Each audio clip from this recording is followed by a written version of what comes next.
अस्सलाम वालेकुम नाजरीन इकराम।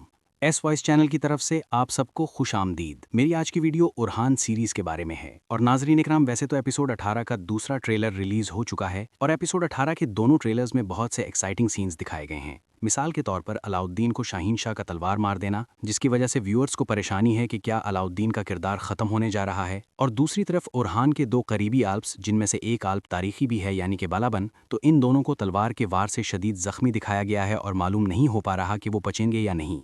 और ज़्यादा इम्हान यही है कि ये दोनों शहीद हो जाएंगे और उरहान बे यराचा हिसार पर दोबारा कब्जे के लिए फ़ौज लेकर जाएंगे। लेकिन इन सब के दौरान नाजरीन इकराम, व्यूअर्स की सबसे बड़ी टेंशन यही है कि फ्लेवियस जिंदा है या बच जाएगा, क्योंकि इन दोनों ट्रेलर्स में फ्लेवियस से फातिमा को बिल्कुल भी नहीं दिखाया गया। तो नाजरीन इकराम, मैंने पिछले ट्रेलर के रिव्यू की वीडियो में आप लोगों को वाज़े तौर पर बता दिया था कि फ्लेवियस नहीं जा रहा, लेकिन आप लोग सिर्फ इस जुमले से मुतमईन नहीं हैं। तो नाजरीन इकराम, आज की वीडियो में मैं आप लोगों के सामने वो 7-8 वजूहात रखूंगी जिनकी वजह से मैं यकीनी तौर पर कह सकता हूं कि फ्लेवियस का किरदार खत्म नहीं होगा। तो अपनी इस वीडियो के शुरू में मैं आप लोगों से ये कह रहा था कि आने वाली एपिसोड 18 में वैसे तो काफ़ी सिनेरियोज हैं, लेकिन सोशल मीडिया पर व्यूअर्स को सिर्फ एक सवाल का जवाब चाहिए कि क्या फ्लेवियस बच गया है, और अगर बच गया है तो ट्रेलर्स में क्यों नहीं दिखाया गया। तो आज की वीडियो फ्लेवियस के नाम। और यहाँ मैं आप लोगों को बताता चलूं कि पिछले हफ्ते फातिमा और फ्लेवियस की जोड़ी सोशल मीडिया पर पहले नंबर पर रही, यानी कि 2 से 8 मार्च के दौरान, और अब इस हफ्ते ये जोड़ी दूसरे नंबर पर है, जबकि कुर्लुश और उरहान सीरीज को दुनिया भर में 11 मार्च को 22 पॉइंट्स के साथ सबसे ज्यादा डिस्कस किया गया,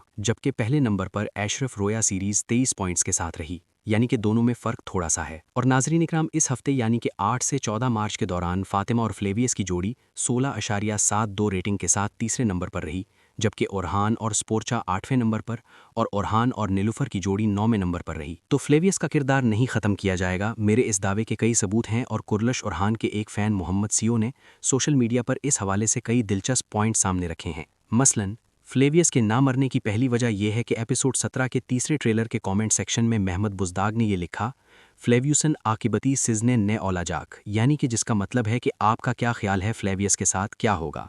तो ये सवाल सिर्फ सस्पेंस बढ़ाने के लिए है और इसका मतलब है कि वो जिंदा रहेगा। दूसरी वजह ये कि वो वीडियो जिसमें फ्लेवियस को कलिमा शहादत पढ़ता दिखाया जाता है, तो उसका टाइटल ये दिया गया है, फ्लेवियस ओलेरियोर, यानी कि फ्लेवियस मर रहा है। यहाँ ये नहीं लिखा गया कि फ्लेवियस मर गया है, क्योंकि अगर फ्लेवियस ने शहीद होना होता तो लिखा जाता फ्लेवियस शहीद ऑल्दो या फिर फ्लेवियस ऑल्दो। नंबर 3 ये कि आप लोग नोट करें कि फ्लेवियस कलिमा शहादत पढ़ने के बाद बेहोश हो गया और उसने अपनी आंखें आहिस्ता आहिस्ता बंद कीं, लेकिन अगर वो मर जाता तो या तो उसकी आंखें खुली रह जातीं जिन्हें उरहान बंद करता, या फिर उसकी आंखें एकदम बंद होतीं, क्योंकि पहले भी कई अमवात में ऐसा ही दिखाया गया। और नाजरीन इकराम, चौथे नंबर पर यह बात करूंगी कि एपिसोड 17 की समरी में फ्लेवियस के मौत के बारे में ये लिखा गया कि वो अपने प्यार के खातिर जिंदा रहेगा या नहीं, और फिर वहाँ क्वेश्चन मार्क दिया गया था।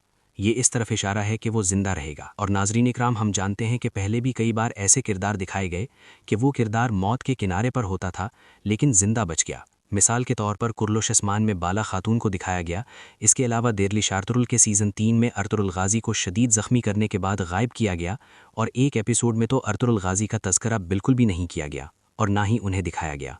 फिर अगले एपिसोड में उनकी एंट्री करवाई गई। तो यही मामला फ्लेवियस की दफ़ा भी होगा, बिल्कुल ऐसे ही जैसे अल-बास्ती ने तुर्गत पर खंजर के बड़े मोहलिक वार किए थे, लेकिन तुर्गत बच गया था। और उसी तरह जिस तरह विलाद ने महमूद पाशा पर वार किए थे और वो तब बच गया था। तो सारा मसला व्यूअर्स के लिए सस्पेंस पैदा करने का है, और ये ड्रामे की कोई कमज़ोरी या बुराई नहीं, क्योंकि चाहे ड्रामा तारीखी हो या गैर तारीखी, ड्रामों में राइटर्स इस तरह के स्टाइल को कॉपी करते हैं। तो ये महमद बुज़दाग का सस्पेंस पैदा करने का अपना स्टाइल है, ताकि हम अपनी जगह पर बैठे टेंशन से होंठ काटते रहें या फिर उंगलियां चटखाते रहें। और नाजरीन इकराम, फ्लेवियस के बचने की छठी वजह यह है कि इस बारे में ये खबरें हैं कि शुक्र ओजनदीस का इस सीज़न के आखिर तक के लिए महमद बुज़दाग से कॉन्ट्रैक्ट है। तो यूं सीज़न के दरमियान में इतने पॉपुलर किरदार को ख़त्म करना बेवकूफ़ी होगी। इसके अलावा नाजरीन इकराम, इस सीरीज़ से 2 किरदारों के जाने की खबर है, तो इनमें शुक्र ओजलदीस शामिल नहीं।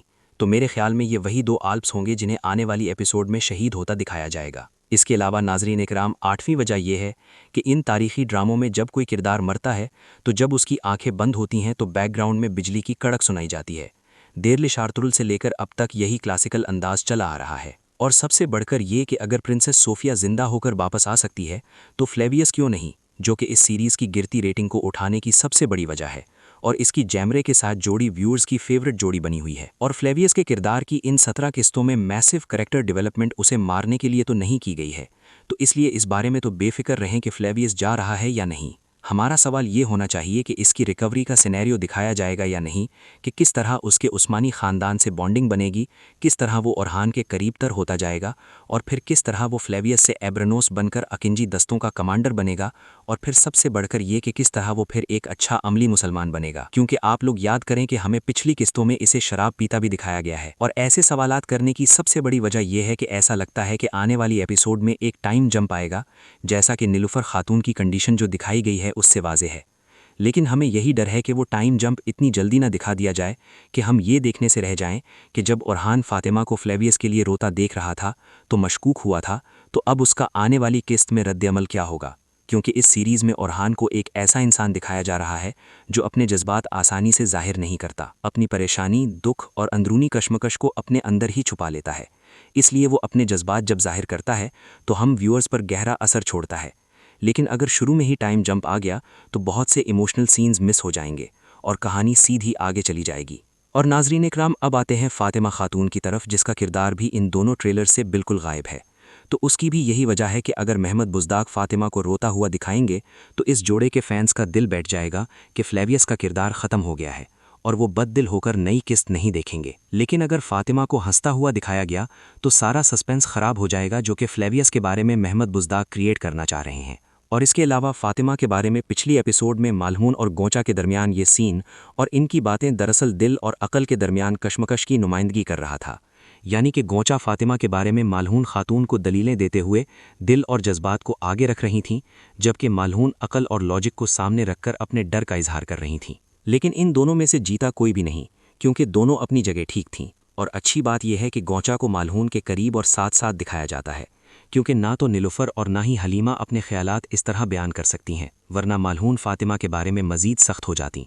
तो गोंचा वाकई अल्फाज को सही इस्तेमाल करती है, और हलीमा को तो रहने ही दें, क्योंकि ईद के साथ जो कुछ हुआ वो इस बेवकूफ़ की बातों की वजह से हुआ। लेकिन क्योंकि वो छोटी है तो बड़े भी उसकी बात कम ही सुनते हैं। लेकिन अच्छी बात यह है कि उसी के मशवरे की वजह से ईद की असलियत खुलकर सामने आ गई। तो नाजरीन इकराम, ये तो थी फातिमा और फ्लेवियस की जोड़ी के बारे में मेरी आज की वीडियो। तो मेरी पिछली वीडियो में जो मदाह ये गिला शिकवा कर रहे थे कि आपने फ्लेवियस के बारे में तो बताया ही नहीं कि वो जिंदा है या मर गया है, तो उम्मीद है कि उनकी तसल्ली हो गई होगी। अपनी राय का इजहार कमेंट्स में ज़रूर कीजिएगा। मेरी वीडियो देखने का शुक्रिया।